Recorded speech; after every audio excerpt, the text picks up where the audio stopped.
دوستو اگر آپ اپنے پیارے نبی صلی اللہ علیہ وآلہ وسلم کو رول ماڈل سمجھتے ہیں، آپ سمجھتے ہیں کہ انسان کی لائف جو ہے، ایک مسلمان کی لائف جو ہے اپنے نبی کے اسوہ حسنہ کے ارد گرد گھومنی چاہیے، تو آپ کو میرا سلام۔ میں ہوں عامر بلال۔ دیکھیں جی،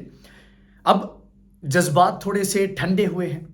چیزیں میرے خیال میں زیادہ کلیئرلی ہم بھی دیکھ سکتے ہیں اور آپ لوگ بھی دیکھ سکتے ہیں۔ جو پہلے نہیں سوچ سکے وہ اب سوچ سکتے ہیں۔ سب سے پہلے بات کریں گے کہ کس طرح سے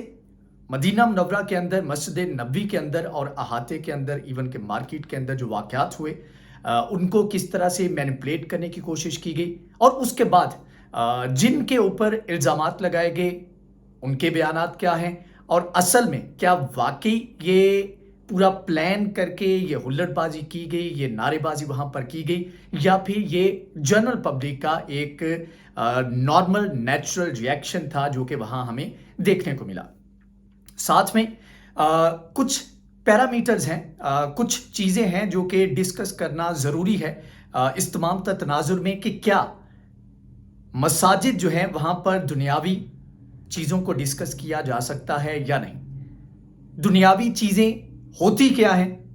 آج کل کے دور میں دنیاوی چیزیں اور اس دور میں دنیاوی چیزیں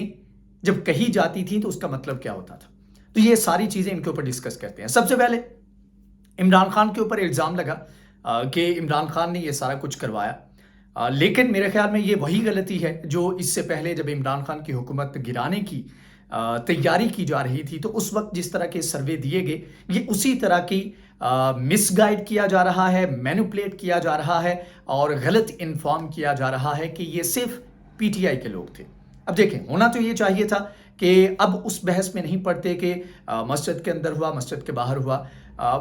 غلط ہوا، بار بار میں کہتا ہوں غلط ہوا، اس طرح سے نہیں ہونا چاہیے، کیونکہ عام لوگ جو ہیں آپ ان کو اس طرح سے ایکسپیکٹ نہیں کر سکتے کہ ان میں سے سب لوگ ایجوکیٹڈ ہوں گے، سب لوگ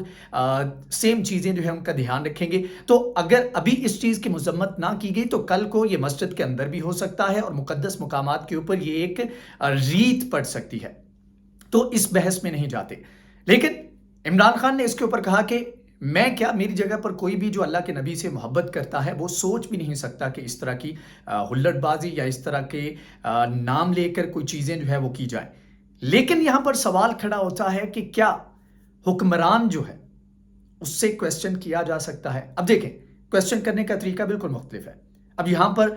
پاکستان کے اندر جب انہی حکمرانوں سے کویسچن کیا جاتا ہے جو کہ اپنی مرضی کے کویسچن، زیادہ تر پلانٹیڈ کویسچن ہوتے ہیں، جب کوئی آؤٹ آف دا باکس اور out of the syllabus question آتا ہے تو نیکسٹ پلیز کہہ کے آگے نکل جاتے ہیں، اور اس کے بعد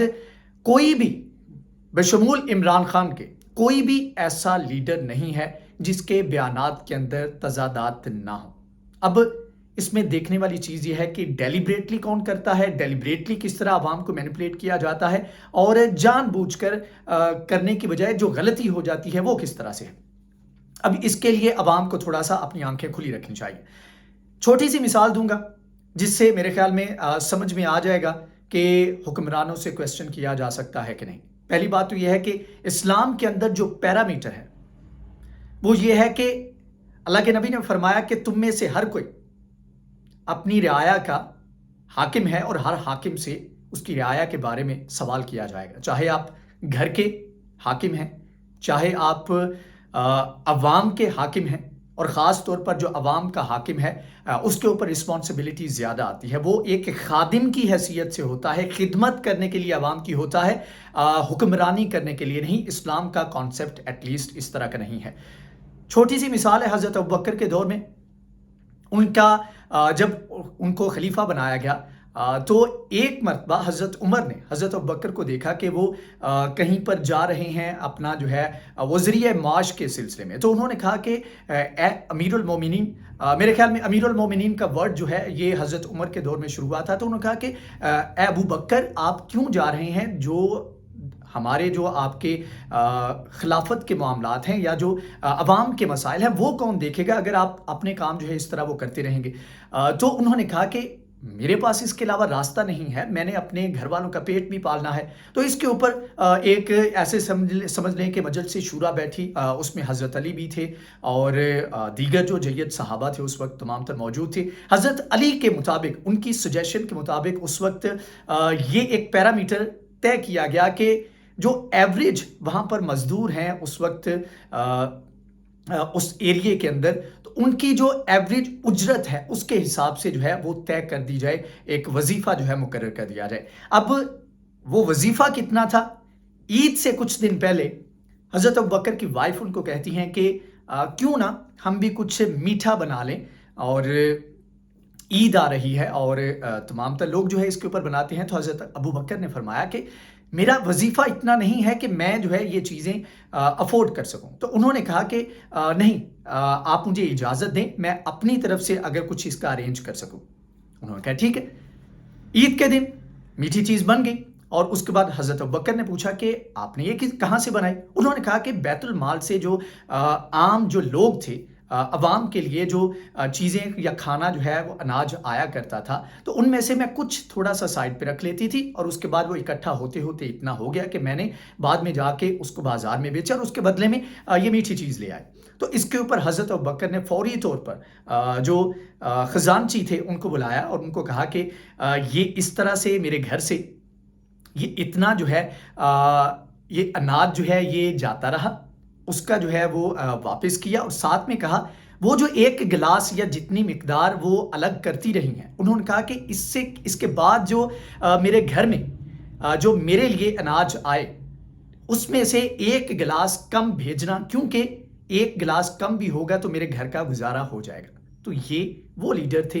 ये वो हुक्मरान थे जिनसे क्वेश्चन किया जा सकता था या जो खुद से ध्यान रखते थे। अब दूसरी तरफ हज़रत उमर का जो इससे पहले भी मैं जिक्र कर चुका हूँ कि किस तरह कपड़ा था और उसका सूट नहीं बन सकता था। इसके ऊपर मिंबरे रसूल पर बैठे थे, क्वेश्चन किया गया तो फरमाया कि मेरे बेटे से पूछे। बेटे ने बताया कि जो मेरे हिस्से की चादर थी मैंने उससे वो अपने फादर को दी और उसके बाद उसको मिलाकर जो है कपड़ा बनाया गया। तो वो लोग जो क्वेश्चन कर रहे थे कि ये एतराज़ात नहीं किए जा सकते, हाँ जिस तरीके से ये एहतजाज किया गया उसके ऊपर क्वेश्चन कर सकते हैं, लेकिन ये नहीं कह सकते कि आप हुक्मरानों से सवाल नहीं कर सकते। इसी मस्जिद नबवी के अंदर मिंबर पर बैठे हुए हज़रत उमर से सवाल किया गया था। अगेन मैं बात कर रहा हूँ तरीक़ाकार के ऊपर एतराज़ हो सकता है, लेकिन ये इस तमाम तर चीज़ें जो हैं ये देखने वाली हैं। साथ में हज़रत मोहम्मद सल्लल्लाहु अलैहि वसल्लम हमारे प्यारे नबी एक माहिर मईशत को जानने वाले भी थे, एक माहिर बिजनेसमैन भी थे और साथ में मेरे ख्याल में एक कंप्लीट शख्सियत ना इस दुनिया में इससे पहले कभी आई है और ना ही कभी आएगी। ये तमाम तर चीज़ें, जंगों के फैसले, कहाँ पर लश्कर भेजने हैं, तमाम तर चीज़ें, दीगर मामलात जो हैं वो मसाजिद के अंदर, मस्जिद के अंदर डिस्कस किए जाते थे। और मेरे ख्याल में अगर इधर अभी से कुछ सदियां पहले चला जाए तो मुसलमानों के अदवार में ये तमाम तर चीज़ें जो है मसाजिद के अंदर डिस्कस की जाती थी। हाँ ये चीज़ है कि जो हदीस के अंदर बताया गया है कि आप इसमें दुनियावी का मतलब क्या है? दुनियावी का मतलब यह है कि आप यहाँ पर कोई बिजनेस की बात नहीं कर सकते, कोई चीज़ें जिस तरह के आजकल बहुत ज़्यादा होता है कि चीज़ कोई गुम हो गई है तो उसका ऐलान किया जा रहा है मस्जिद से, तो ये वाली चीज़ें जो है इनको नहीं कर सकते। लेकिन जो इंतज़ामी अमूर हैं या फिर जो सज़ा और जज़ा की जो चीज़ें हैं वो मसाजिद के अंदर होती रही और मसाजिद के अंदर जो है उनको डिस्कस किया जाता रहा है। और सहाबा से इसकी मिसाल मिलती है, अल्लाह के नबी से इसकी मिसाल मिलती है। तो अभी जो आजकल के दौर में कह रहे हैं कि जी ये आपके सियासी मामलात हैं, आप इनको जो है वहाँ पर डिस्कस ना करें, तो सवाल ये है कि जो हुक्मरान है यहाँ पर मौका नहीं मिलता, बल्कि यहाँ पर भी अब लोग बात करते हैं। लेकिन जब हुक्मरान आपके सामने आएगा, आपको लगेगा कि उसने आपका पैसा चुराया है, उसको आपको लगेगा कि उसने गिबन किया है, आपको लगेगा कि उसने करप्शन की है, आपको लगेगा कि उसने आपके हक पर डाका मारा है, आपको लगेगा कि आपके वोट की उस तरह से उसने कदर नहीं की या आपका वोट चुराया गया है, तो आप उसके ऊपर क्वेश्चन करेंगे। और क्वेश्चन जो एक मुक़द्दस जगह है, उसका एहतराम मलहूज़ ख़ातिर रखें, लेकिन साथ में क्वेश्चन करना जो है, वो बनता है। अब बात कर लेते हैं कि जो ये वहाँ पर जो चीज़ें जो तमाम तर जो है प्लान करने का इल्ज़ाम लगा, तो शेख रशीद पर इल्ज़ाम लगा, तो उन्होंने इसके ऊपर खुल्लम-खुल्ला कहा। उन्होंने कहा कि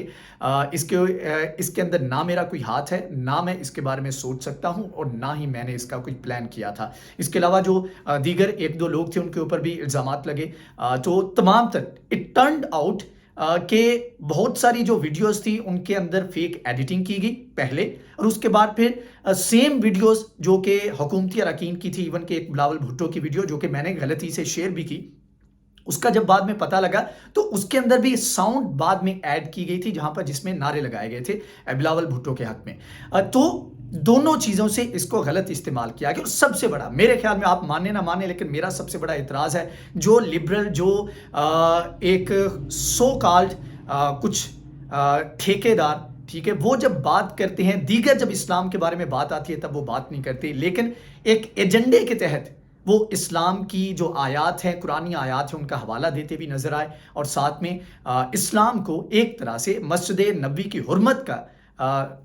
क्वेश्चन नहीं करना चाहिए, लेकिन क्वेश्चन उस वक्त होगा जब आपका कंडक्ट जो है इसके अगेंस्ट है। आप एक दिन पहले एक क्लिप जो है उसकी तहकीक किए बगैर आप